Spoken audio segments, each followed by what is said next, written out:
Salary बात कर लेते हैं तो इसमें 2 जगह के लिए वैकेंसी निकाली गई है, एक बिहार और एक अहमदाबाद। तो अगर आपको अच्छी सैलरी चाहिए तो आपको अहमदाबाद में ज्वाइन करना पड़ेगा। इसमें आपकी कंपनियां भी अच्छी रहेंगी और थोड़ा जॉब की जो एक स्टेटस रहेगा वो थोड़ा अलग रहेगा, ठीक है। क्योंकि अभी रिसेंटली जो इनकी साइट्स है जहां पर ये वैकेंसी निकाली गई, सारी मेडिकल में जो मेडिसिन मैन्युफैक्चर कंपनियां होती हैं उनमें वैकेंसी निकाली गई, जैसे कि कैडिला, GIDC, इरिस फार्मा। इसमें कई ऐसी साइट है जहां पे आपको रहने की सुविधा बिल्कुल फ्री मिल जाएगी, कई ऐसी साइट है जहां पे आपको रहने के लिए नॉर्मल सा प्राइस देना है। तो आप लोग उसके बाद देख लीजिए, फिर अगर आपको लगे तो आप लोग अप्लाई कर देना, ठीक है।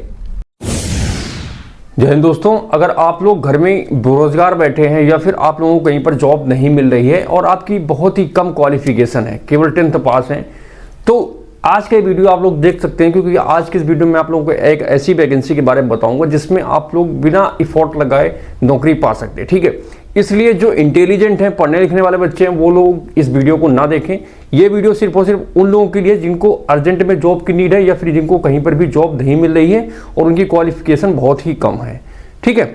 तो दोस्तों, मेरा उद्देश्य ये है कि मैं सभी लोगों को एक साथ लेके चलना चाहता हूँ। जो पढ़ने लिखने वाले हैं उनके लिए अलग वैकेंसी आती है, और जो कम पढ़ने लिखने वाले हैं या फिर जिनकी जॉब नहीं लग रही है, जिनको अर्जेंट में रिक्वायरमेंट है, तो उनके लिए भी वैकेंसी लेके आता हूँ, ठीक है।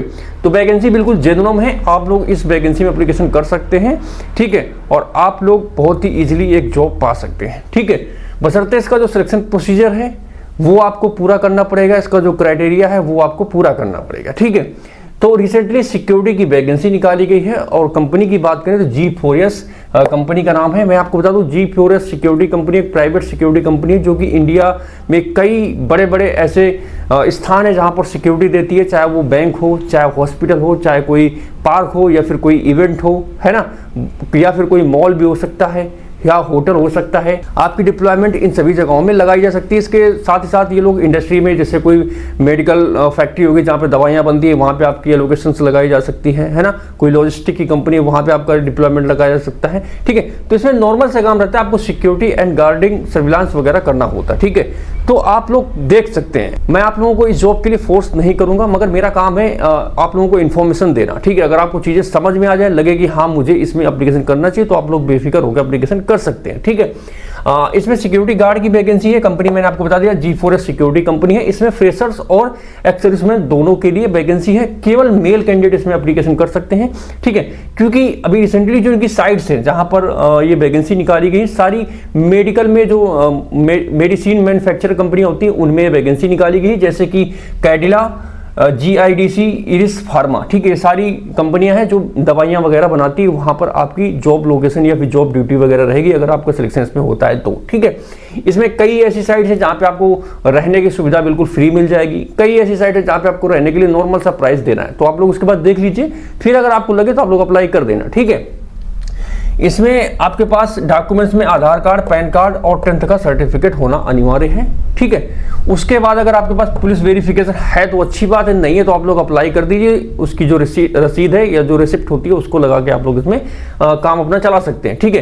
करेक्टर सर्टिफिकेट आपको अपने ग्राम प्रधान से, विधायक से, पार्षद से, जो भी आपका लगता हो, गांव पंचायत, वार्ड जो भी हो, आप उसके जो मेन सदस्य होता है उससे आप बनवा के दे सकते हैं, ठीक है। हाइट इसमें मिनिमम आपकी 168 सेंटीमीटर होनी चाहिए, ठीक है। सैलरी बात कर लेते हैं तो इसमें 2 जगह के लिए वैकेंसी निकाली गई है, एक बिहार और एक अहमदाबाद। तो अगर आपको अच्छी सैलरी चाहिए तो आपको अहमदाबाद में ज्वाइन करना पड़ेगा। इसमें आपकी कंपनियां भी अच्छी रहेंगी और थोड़ा जॉब की जो एक स्टेटस रहेगा वो थोड़ा अलग रहेगा। मगर वहीं इसके अपेक्षा आप बिहार में ज्वाइन करते हैं तो वहाँ पर सैलरी आपको कम मिलेगी, बाकी आपको रहने खाने का खुद से करना पड़ेगा, ठीक है। तो अगर आप लोग अहमदाबाद में ज्वाइन करते हैं तो यहाँ पे कैडिला, GIDC और इरिस फार्मा, ये तीनों कंपनियां वो हैं जो दवाइयां मेडिसिन मैन्युफैक्चरर हैं, ठीक है। यहाँ पे अगर आप 12 घंटे ड्यूटी करते हैं 30 दिन, तो आपको 20 से 21 हज़ार इन हैंड, सब कुछ कटने के बाद 20 से 21 हज़ार आराम से सैलरी आपको मिल जाएगी, ठीक है। 8 घंटे ड्यूटी करते हैं 26 दिन, तो आपको 15 से 16 हज़ार रुपये, आपको 16.5 हज़ार इसमें इन हैंड सैलरी आपको मिल जाएगी, ठीक है। वहीं अगर आपका कैडिला में सिलेक्शन होता है तो इसमें आपको 20 रुपए में खाना मिल जाएगा कैंटीन में, ठीक है। अगर आपका GIDC में सिलेक्शन होता है तो आपको इसमें रूम बिल्कुल फ्री ऑफ कॉस्ट मिलेगा GIDC में, ठीक है। इसमें 70 वैकेंसी है GIDC में, कैडिला में 5 है और इरिस फार्मा में 10 वैकेंसी है, जिसमें आपका रूम रेंट 800 रुपये आपको देना पड़ेगा। खाने का 25 रुपए और कुछ साइड में 40 रुपए है। तो मतलब नॉर्मल सा प्राइस है। मान लो इस साथ देखा जाए 2-2,500 रुपए आप खर्चा कर दो तो आप 17-18 रुपए आराम से बचा सकते हैं। इसके अलावा अगर आपने 1-2 ओटी मार ली तो ओटी से आप लोग अपना खर्चा वहां पे निकाल सकते हैं, ठीक है, बाकी आपकी मर्जी। अगर इसके अलावा इसमें जो एक्स सर्विसमैन है वो एप्लीकेशन करते हैं तो इसमें गिफ्ट सिटी है, ठीक है, टाटा का कुछ प्रोजेक्ट वहां पे चल रहा है तो उसमें 70 एक्स सर्विसमैन की रिक्वायरमेंट है, 8 घंटे की ड्यूटी है, 26 दिन, इसमें 22,400 रुपए इन हैंड आपको सैलरी इसमें मिलने वाली है, ठीक है। बिहार में बात करें, बिहार में कई साइड्स हैं, कई डिस्ट्रिक्ट हैं, इसमें मैं आपको एक एवरेज सैलरी बता देता हूं। अगर आप 12 घंटे 30 दिन काम करते हैं 17 से 17,500 इन हैंड सैलरी मिलेगी बिहार में। 8 घंटे में 12,000 से 13,000 रुपए आपको इन हैंड सैलरी मिल जाएगी, ठीक है। अदर बेनिफिट की बात कर लेते हैं, इसमें आपका प्रोविडेंट फंड पीएफ आपका कटेगा तो वो अलग से रहता है। मतलब ये जो मैंने आपको सैलरी बताई ये कटने के बाद इन हैंड सैलरी मैंने आपको बताई है, ठीक है। इसमें आपका पीएफ, मेडिकल, ग्रेचुटी, अगर आप 5 साल सर्विस करते हैं तो आप ग्रेचुटी के हकदार हो जाएंगे, आपको ग्रेचुटी मिलने लगेगी। एक्स ग्रेटिया, वहां पे अगर आपकी लड़की की शादी होती है तो आपको 75 या 65,000 रुपए आपको कंपनी की तरफ से पैसा मिल जाता है, ठीक है। और इसमें अगर आप किसी नेशनल हॉलीडे में काम करते हैं, जैसे कि रक्षाबंधन, दिवाली, दशहरा, आप इसमें काम करते हैं तो आपको दुगुना सैलरी मिलती है उस दिन की, ठीक है। ओवर टाइम भी मिलता है और आपको साल में एक बार बोनस मिलता है, ठीक है। इतने इसमें आपको फैसिलिटीज वगैरह मिलेंगे। तो ये तो हो गए सारा इसका एलिजिबिलिटी क्राइटेरिया और फैसिलिटीज। अब बात करते हैं इसका ज्वाइनिंग प्रोसीजर कैसे रहेगा, ठीक है। तो इसमें इच्छुक अभ्यर्थी जब ज्वाइन करेंगे तो इनकी 7 दिन की ट्रेनिंग होगी। अगर आपके पास कोई भी एक्सपीरियंस नहीं है, आप फ्रेशर हैं, तो आपको पहले 7 दिन ट्रेनिंग करना पड़ेगा, ठीक है। उसके बाद जो एक्सपीरियंस कैंडिडेट अप्लाई करेंगे या फिर एक्स सर्विसमैन, उनको 3 दिन की इसमें ट्रेनिंग करना पड़ेगा, ठीक। इसके लिए आपको ट्रेनिंग फीस देना पड़ेगा, इस चीज को ध्यान रखना से फ्री नहीं होगा। आपको ट्रेनिंग फीस ट्रेनिंग सेंटर में ही जाके देना है, बीच में किसी को नहीं देना। जब आप ज्वाइनिंग करने जाएंगे सब कुछ ट्रेनिंग सेंटर देख लेंगे, आपका सब कुछ हो जाएगा, फाइनली आप बिल्कुल ज्वाइन करने के मूड में आ जाएंगे, तभी आपको वहीं पे अपना जाके फीस जो ट्रेनिंग सेंटर में आपको 3800 रुपये देना है, ठीक। उसके बाद आपको कैंडिडेट आईडी जनरेट हो जाएगा तो फिर आप लोग उसके वहीं पे ट्रेनिंग वगैरह स्टार्ट कर सकते हैं, ठीक है।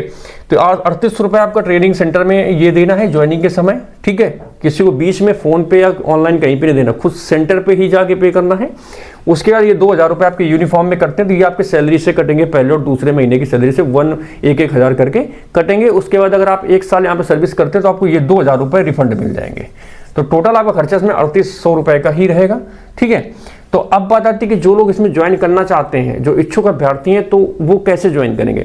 तो उसके लिए मैं आपको कॉन्टैक्ट पर्सन का नाम बता देता हूं। ये मिस्टर गौरव श्रीवास्तव जी हैं। इनका मोबाइल नंबर आपको स्क्रीन पे दिख रहा है। आप लोग इस नंबर पर कभी भी कॉल कर सकते हैं। अगर इनका फोन ना उठे तो आप लोग वर्किंग आवर्स 9 से 5 में अगर आप कॉल करते हैं तो आपकी कॉल अटेंड हो जाएगी। इसके अलावा आप लोग इस जॉब से रिलेटेड और कोई भी डाउट्स है और कुछ पूछना चाहते हैं तो आप लोग इनसे डायरेक्ट कॉल करके पूछ सकते हैं और सारे डाउट्स दूर कर सकते हैं, ठीक है। जब आप इनसे बात करेंगे, अगर आप इच्छुक होंगे तो आपको लोकेशन भेज देंगे ट्रेनिंग सेंटर की। आपको ट्रेनिंग सेंटर में डायरेक्ट जाना है, डॉक्यूमेंट वेरिफिकेशन अपना कराना है, हाइट वेट सारा कुछ कराना है। उसके बाद आपको वहीं पे ट्रेनिंग सेंटर में ज्वाइनिंग कर लेना है। 7 दिन रहना खाना आपको इन्हीं 3800 रुपये में आपका होगा, ठीक है। 3800 रुपये के अलावा आपका ये कोई पैसा नहीं लगेगा, ठीक है। 7 दिन का पूरा जो आपका ट्रेनिंग सेंटर में रहने और खाने का चार्ज है वो 3800 रुपये होता है, ठीक है। ये आपको ट्रेनिंग सेंटर में पे करना पड़ेगा, ठीक है, जिसमें आपको 7 दिन का रहना प्लस खाना ये रहेगा, ठीक है। और इसी में आपको यूनिफॉर्म मिल जाएगी। तो यूनिफॉर्म का 2,000 रुपये कटेगा आपकी सैलरी से, पहले और दूसरे महीने की सैलरी से 1,000, ठीक है। तो टोटल इसमें आपका जो खर्चा होगा वही लगभग 6,000 रुपये होता है। 3800 आपको इन हैंड ट्रेनिंग में देना है, 2,000 आपकी सैलरी से कटेगा, ठीक है। अब अगर आपको चीज़ें समझ में आ गई हों, लग रहा हो कि हाँ आप इसमें कर सकते हैं, ज्वाइन कर सकते हैं, तो आप लोग जाइए अपना ज्वाइन कीजिए, ठीक है। एक्सपीरियंस लीजिए, एक बार घर से बाहर निकलेंगे चीज़ें आपको सीखने को मिलेंगी, देखने को मिलेंगी, तो आप लोग कहीं ना कहीं जा सकते हैं। मगर घर में खाली बैठे तो ये चीज़ सही नहीं है। बाकी आपकी मर्जी, आपका डिसीजन। मेरा काम है आप लोगों को इन्फॉर्मेशन देना जो कि मैंने आपको दे दिया है, ठीक है। अगर आपका मन हो तो आप लोग ज्वाइन कर सकते हैं।